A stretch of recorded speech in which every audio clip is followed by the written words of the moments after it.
हे दोस्तों, Samuel Langley, ये नाम शायद ही आपने कभी सुना होगा, बट 20th सेंचुरी में एक टाइम था जब ये नाम का न्यूज में आना एकदम आम हो चुका था।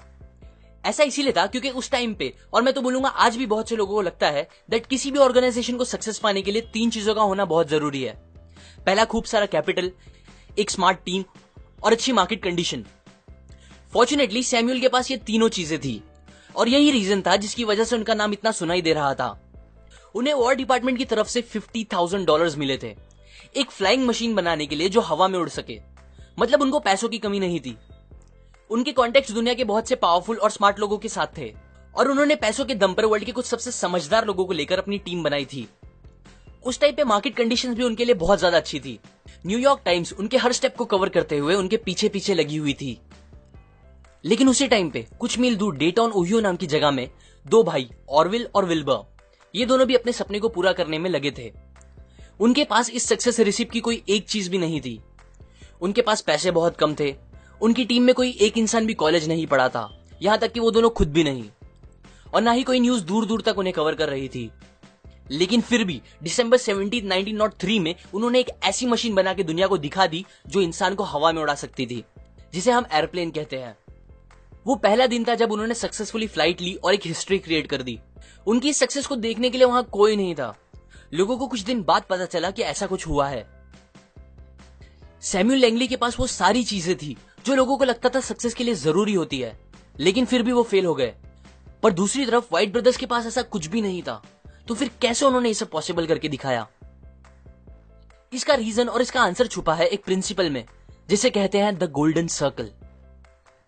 यह आइडिया बताता है क्यों कुछ लीडर्स और कुछ ऑर्गेनाइजेशन लोगों को इतना इंस्पायर करते हैं और सक्सेसफुल बन पाते हैं, जबकि ज्यादातर ऐसा कभी नहीं कर पाते, चाहे वो कितना भी पैसा और ताकत लगा दे। ये एक सिंपल सा आइडिया है जो बेस्ड है 3 क्वेश्चंस पे, व्हाट, हाउ और व्हाई। हर इंसान को ये 100% पता होता है कि व्हाट दे डू, वो क्या कर रहे हैं, जैसे कि इंजीनियरिंग, सीए, और अगर वो जॉब कर रहे हैं तो उन्हें पता होता है कि उनकी जॉब क्या है और उनकी कंपनी क्या करती है। कुछ लोगों को यह भी पता होता है कि हाउ दे डू इट, वो चीजें कैसे कर रहे हैं या उनकी ऑर्गेनाइजेशन एग्जैक्टली कैसा काम करती है। पर बहुत ही कम लोगों को यह पता होता है कि why they are doing it, वो जो कुछ भी कर रहे हैं वो क्यों कर रहे हैं। और यहां मैं एक बात क्लियर कर दूं कि व्हाई का मतलब पैसे कमाना या प्रॉफिट बनाना नहीं होता। पैसा, फेम एक्सेट्रा, ये सब बस रिजल्ट्स होते हैं, जस्ट रिजल्ट्स, ना कि हमारे काम करने का रीजन। एक्चुअल में व्हाई का मतलब होता है आप जो भी चीज कर रहे हो उसका पर्पस क्या है, आपका मकसद क्या है, आप किस बिलीव के साथ अपना काम कर रहे हो, व्हाट्स योर कॉज, क्यों आपकी कंपनी एग्जिस्ट करती है दुनिया में। अब अगर बहुत सोचने के बाद भी आपको बस पैसे कमाना या प्रॉफिट बनाना ही आपके काम का और आपकी कंपनी का मेन रीजन लगता है, तो आप लोग सच में एक गलत डायरेक्शन में जा रहे हो। एक स्टडी में पता चला है 87% लोगों को यह नहीं पता होता कि एग्जैक्टली वो अपना जॉब क्यों कर रहे हैं। वो और कोई रीजन नहीं, बस ज़ॉम्बीज की तरह पैसे के पीछे चल रहे हैं। आज भी ज्यादातर लोग और कंपनी बस व्हाट और हाउ पे ध्यान देती है, पर जो सबसे मेन क्वेश्चन है व्हाई, उस पे ध्यान नहीं देते। और यही रीजन है वो कभी इंस्पायरिंग नहीं बन पाते और अपने लिए लॉन्ग टर्म सक्सेस नहीं क्रिएट कर पाते, लाइक एप्पल। क्योंकि वो जिस तरीके से लोगों से कम्युनिकेट करते हैं वो आउटसाइड से इनसाइड, बाहर से अंदर होता है। मतलब पहले व्हाट, फिर हाउ और बस खत्म।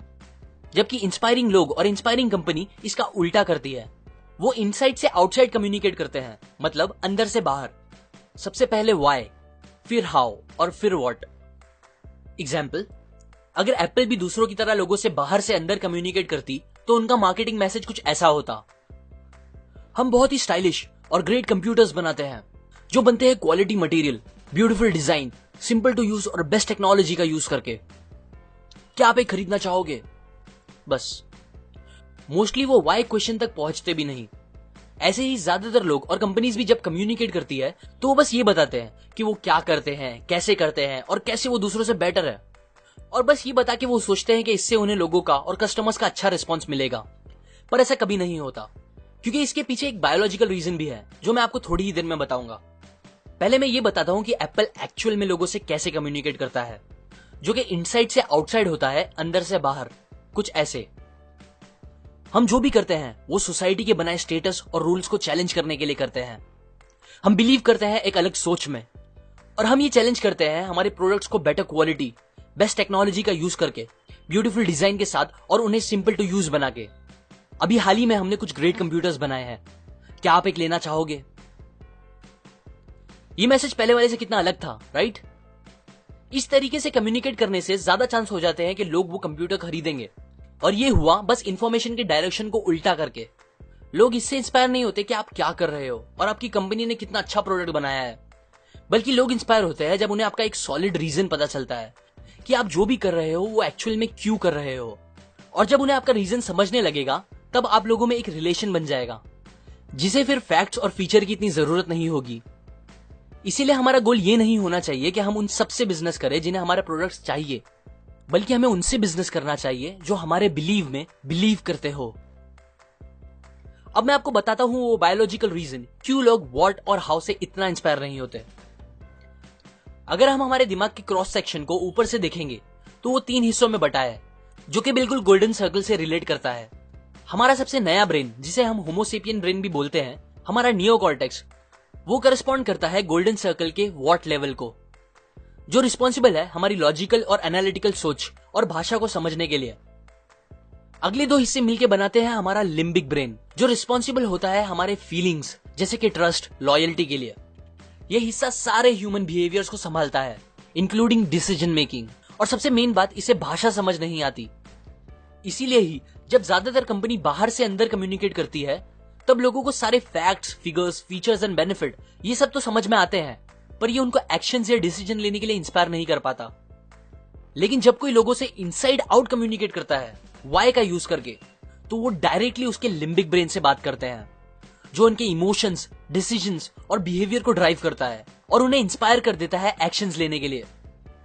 फिर उसके बाद हाउ और व्हाट बस उस डिसीजन को लॉजिकल साउंड करने में हेल्प करता है। यही रीजन है आप कितना भी लॉजिकली किसी को समझा दो कि ये पॉलिटिशियन या ये प्रोडक्ट दूसरे पॉलिटिशियन और प्रोडक्ट से जरा भी अच्छा नहीं है, बट फिर भी वो उसे ही वोट देंगे और वही चीजें खरीदेंगे, क्योंकि उस पॉलिटिशियन या प्रोडक्ट ने डायरेक्टली उनके लिम्बिक ब्रेन से बात करके उन्हें इंस्पायर कर दिया होगा। राइट ब्रदर्स को भी सक्सेस मिली क्योंकि उन लोगों का वाई क्लियर था। वो लोग कॉज ड्रिवन थे, उनका बिलीव और पर्पस बहुत स्ट्रांग था। वो ये दिल से बिलीव करते थे कि अगर वो एयरप्लेन बना लेंगे तो ये चीज इंसानों के लिए बहुत ज्यादा अच्छी होगी, जो कि दुनिया में बहुत सी चीजें बदल देगी। और दूसरी तरफ सैमुअल्स एयरप्लेन बनाना चाहते थे क्योंकि बस वो अमीर और फेमस हो सके। अब इसकी वजह से हुआ क्या कि राइट ब्रदर्स की टीम खून पसीना एक करके काम करती थी, जबकि सैमुअल्स की टीम बस सैलरी के लिए काम करती थी, क्योंकि खुद सैमुअल्स ही पैसों के लिए ही वो अचीव करना चाहते थे। ये बात मैं इतना कॉन्फिडेंस से बोल रहा हूं क्योंकि जैसे ही राइट ब्रदर्स ने एयरप्लेन बना के दिखा दिया, उन्होंने सीधा क्विट कर दिया। रीजन, वो एयरप्लेन बनाने वाले पहले आदमी नहीं बन पाए और उनको वो डिजायर्ड फेम और पैसा भी नहीं मिल पाया। सो टू कंक्लूड, अगर आपको सच में लोगों को इंस्पायर करना है तो हमेशा हर काम और अपने डिसीजंस लेने से पहले अपना वाई क्लियर कर लो, ताकि आप डायरेक्ट लोगों के लिम्बिक ब्रेन से बात कर सको, और वो भी जेन्युइनली। तभी आप खुद या आपकी कंपनी आगे बढ़ पाएगी। ये आइडियाज मैंने आपको start with why by Simon Sinek से बताई है। इस बुक में और बहुत सी बातें हैं जो बताती है हम लोगों को कैसे इंस्पायर कर सकते हैं, एक अच्छी कंपनी कैसे बना सकते हैं और एक अच्छे लीडर कैसे बन सकते हैं। अगर आपको ये सब सीखना है तो आप डिस्क्रिप्शन में दिए गए लिंक से जाकर ये बुक खरीद सकते हो। और अगर आप मेरे वीडियोस कभी मिस नहीं करना चाहते तो आप अपनी सेटिंग्स में जाके अपने नोटिफिकेशंस ऑन कर दे और फिर मेरे चैनल के होम पे जाके उधर बने बेल पे क्लिक कर दे। इससे आपको जब भी मैं एक न्यू वीडियो अपलोड करूंगा उसका नोटिफिकेशन आ जाएगा। लाइक करें अगर आपको ये आइडियाज काम के लगे, अपने व्यूज कमेंट करें, सपोर्ट करें मेरे चैनल को, इस वीडियो को शेयर करके अपने फ्रेंड्स एंड फैमिली के साथ, सब्सक्राइब करें। मैं और ऐसी काम की बातें आपके साथ शेयर करता रहूंगा, यूजुअली हर week. And finally, thanks for watching.